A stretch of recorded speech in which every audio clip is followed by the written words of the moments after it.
Зачем совершать одни и те же ошибки, Ради Фаритович? Будьте смелее, совершайте новые. Хайырлы күн, Ради Фаритович. Как ваши дела? Ради Фаритович, из Абзелиловского района приходит такая информация, что на хребте Кыртытау уже начались геолого-разведочные работы, завезена техника, и с ранней весны там планируется большая масштабная стройка. К тому же там будет уже не только карьер, а горно-обогатительный комбинат. Вы, как глава республики, наверняка в курсе всех этих событий, да, Ради Фаритович?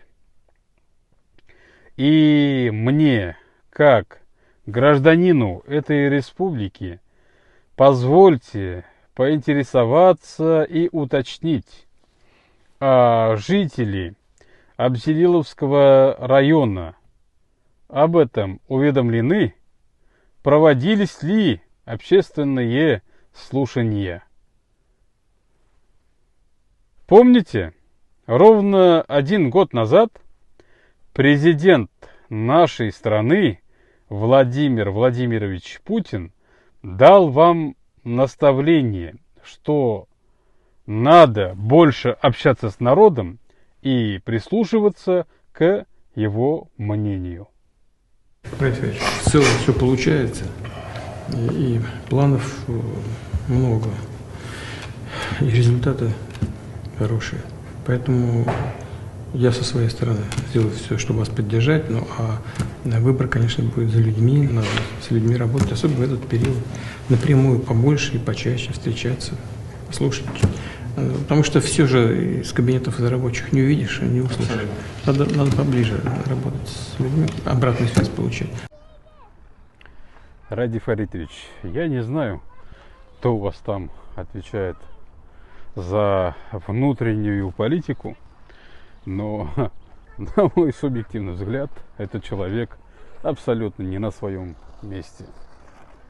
Возить имам-хатыбов и директоров школ на Томкинский горно-обогатительный комбинат, возможно, и большой плюс для их профессионального развития.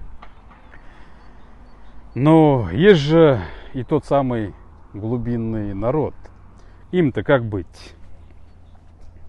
Ведь и так скудный водный запас Абзелиловского района не позволит обеспечивать мощностью целое производство такого масштаба. Ради Фаритович, самым большим правом на хребет Кыртытау обладают жители Абзелиловского района, и их слово должно быть услышано. К тому же еще один важный момент. В период проведения специальной военной операции высшая исполнительская власть республики не имеет права нагнетать обстановку внутри страны. Она, наоборот, должна работать на нивелирование подобных моментов. Второго баймака нам тут не надо. Будьте мудрее, Ради Фаритович.